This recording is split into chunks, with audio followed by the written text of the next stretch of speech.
আপনারা অবগত রয়েছেন যে আসন্ন ত্রয়োদশ জাতীয় সংসদ নির্বাচনে 292টি আসনে বিএনপির প্রার্থীরা ধানের শীষ প্রতীক নিয়ে নির্বাচন করছেন।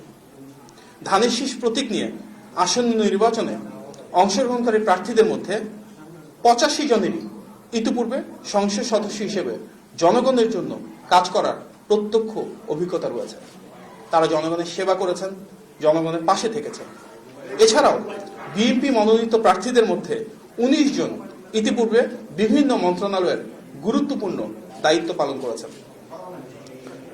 প্রার্থীদের রাষ্ট্র পরিচালনার এই অতীত অভিজ্ঞতা এবং জনসম্পৃক্ততা গণমানুষের দল বিএনপিকে একটি ভিন্ন উচ্চতায় নিয়ে গিয়েছে।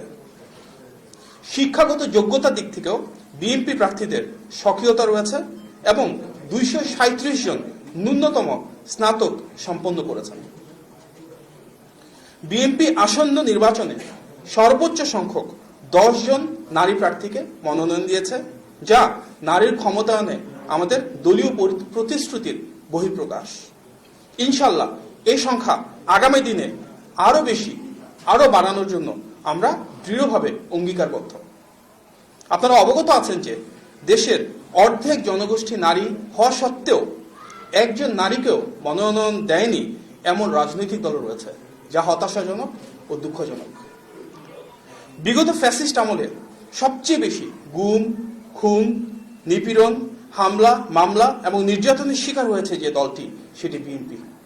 স্বাভাবিকভাবেই বিএনপির মনোনীত প্রার্থীদের মধ্যে ফ্যাসিস্ট দ্বারা সবচেয়ে বেশি যারা নির্যাতিত হয়েছেন ওনাদের আধিক্য রয়েছে। বিগত স্বৈরাচারী শাসন আমলে গুম হওয়াদের মধ্যে রয়েছেন 3 জন প্রার্থী তথা জনাব সালাউদ্দিন আহমদ, জনাব আনিসুর রহমান তালুকদার খোকন ও জনাব হুম্মাম কাদের চৌধুরী। এছাড়াও গুমের শিকার হওয়া পরিবারের মধ্য থেকে 2 জন প্রার্থী রয়েছেন। তারা হলেন সাবেক এমপি জনাব ইলিয়াস আলীর স্ত্রী তাহসিন রুজদিন লুনা এবং সাজিদুল ইসলাম সুমনের বোন ও মায়ের ডাকের সমন্বয়ক সঞ্জিদা ইসলাম তুলি।